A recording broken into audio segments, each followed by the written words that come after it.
Morning, it is 8 degrees outside.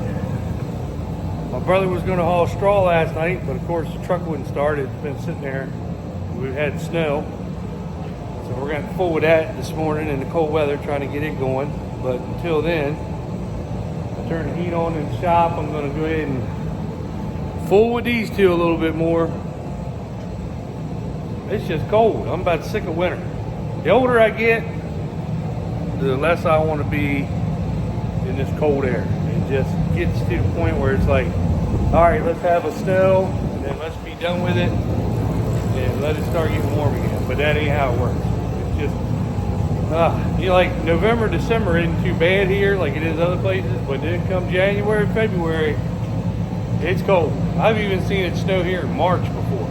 So, but I'm going to tinker with these two a little bit more, get the filters hydraulic and fuel that I didn't do the other day. I'm going to go ahead and get them on there. I'm just going to bite the bullet and get them done, and then probably be done. I still got to do the cabs, but I'm not going to do that today. I'm going to get the maintenance stuff done because I don't have much fuel left in this thing, and with the snow on the ground outside, I don't know if the forklift will be able to get traction to fill this thing back up with fuel.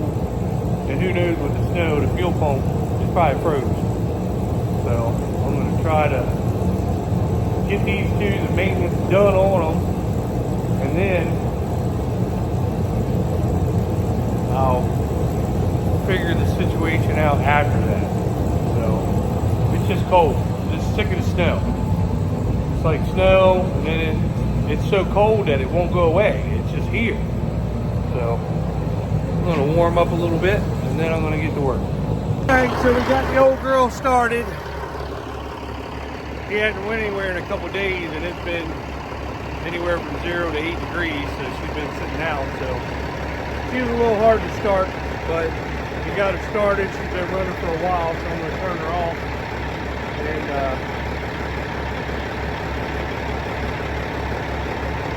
go back up. I went and got some filters for the tractor that I didn't have, and I'm going to go finish them up.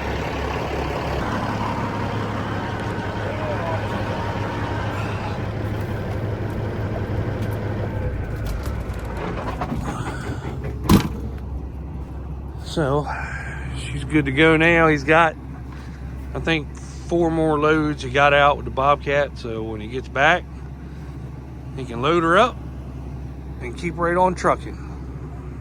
Morning. So we are down here at the grown-up toy store. Let's see what they got on the lot. Here, Land Tractor, I'll help you sell some stuff.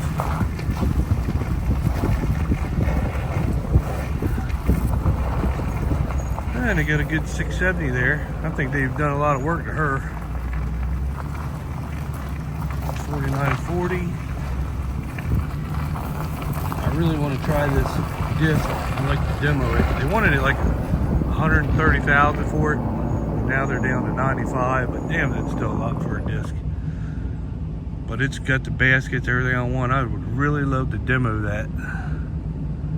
I would love to demo that and try it out. I don't know how wide she is. Most time it tells you on there how wide they are. She's got to be 25 foot, 30 foot, something like that. Yeah, I don't know. But I'd like to try one. Got a new style 8-row used. Got some little spreaders in here. I'll show you what happens to these things if you don't do like I do and keep them painted. I was looking to buy this one. I do like that it's got an automatic tarp on it. I'd like to put that on mine, but I think they want like $250,000 for this thing.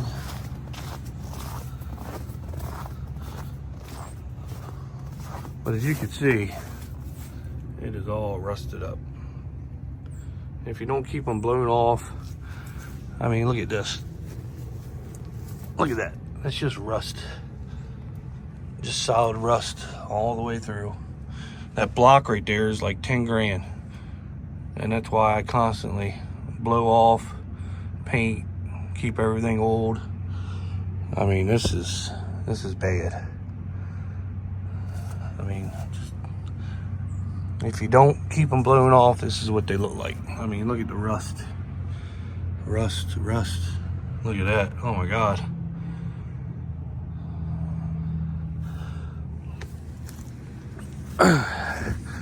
Yep. And this is why, ladies and gentlemen, if you see me, here's an older model. I mean, this is what happens to them.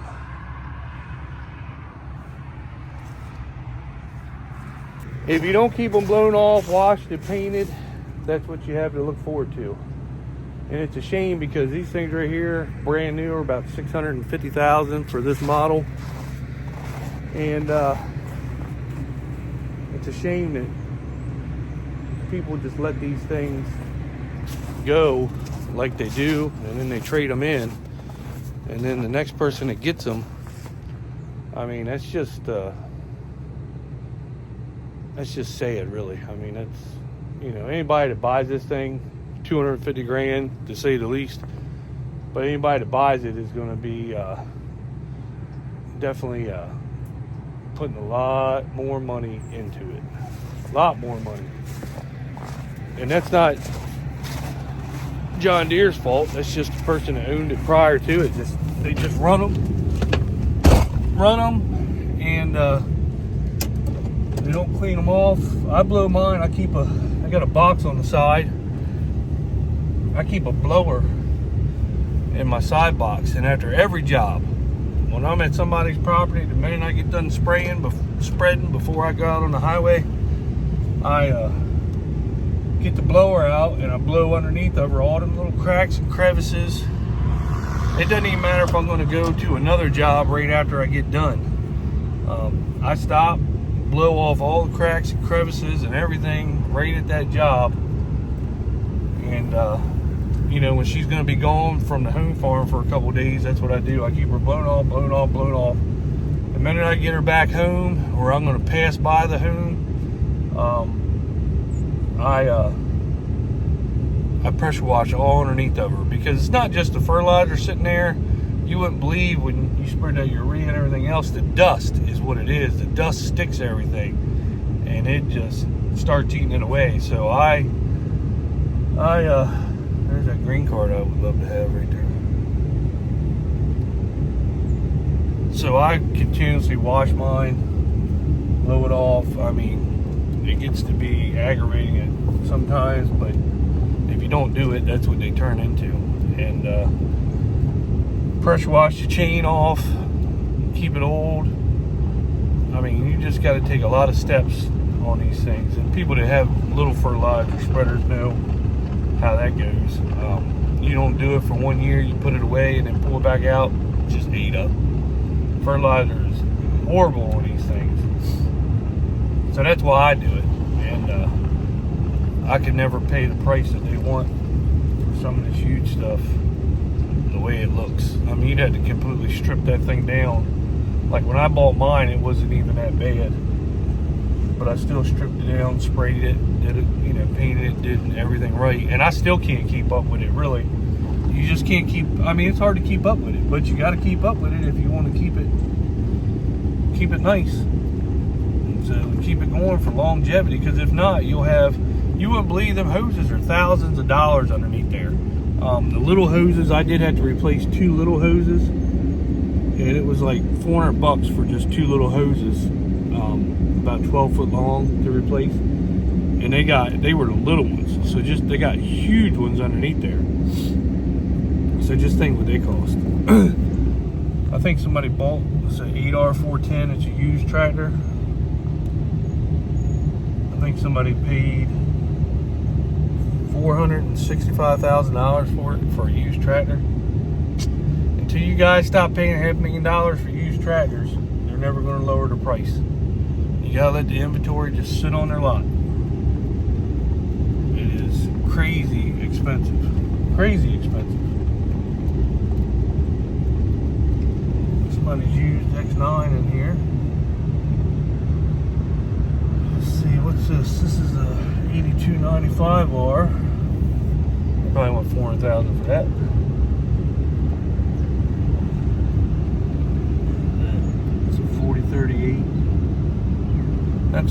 sprayer, but they probably want 400,000 for that too.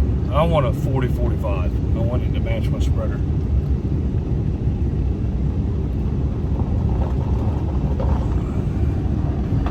8370R.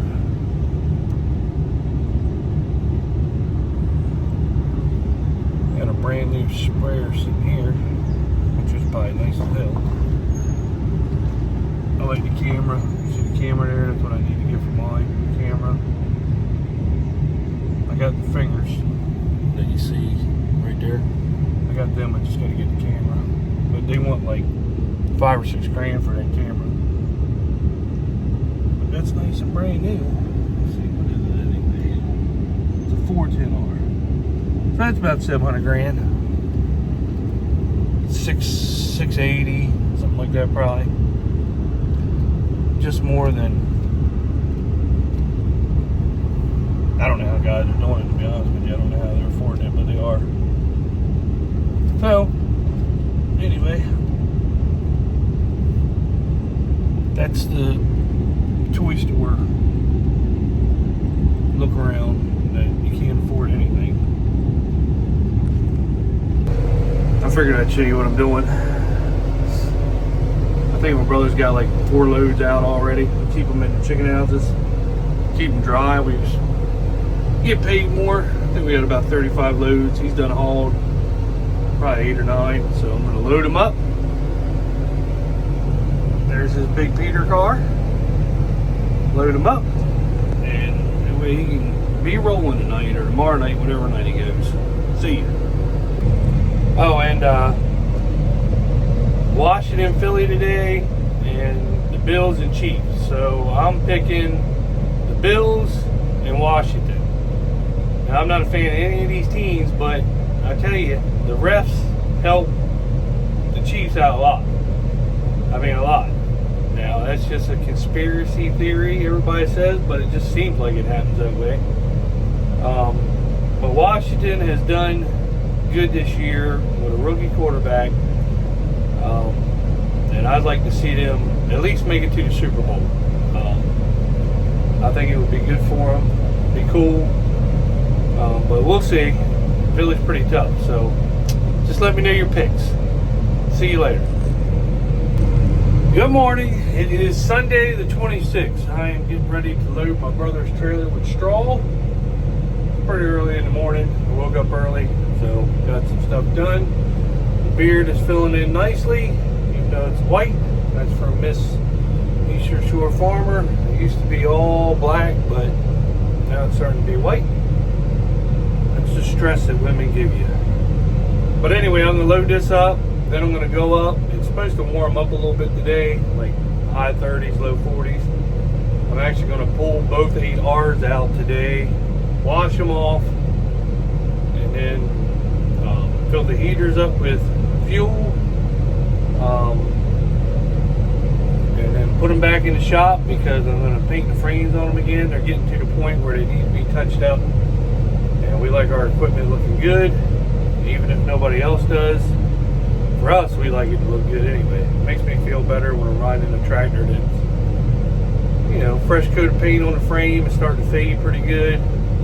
I did the spreader, so now I'm going to do both tractors. I got them both serviced, so everything is serviced except for the combine, which that'll be May probably when we pull her out and wash it, service it, change it over for wheat. But now I got to start tinkering and getting the cab. I didn't get the cabs done, but I figure while the paint's drying, I can go ahead and clean the cabs out on both of them, and then they will be ready to go. If anybody is retiring, got any farmland, I'd like to pick up more land. If anybody knows anybody, get up with me, let me know. I would certainly appreciate it. It seems like people around here are starting to take land or get land, and you never hear about it. So if anybody does hear about it, let me know. I appreciate it. Thank you, and see you later.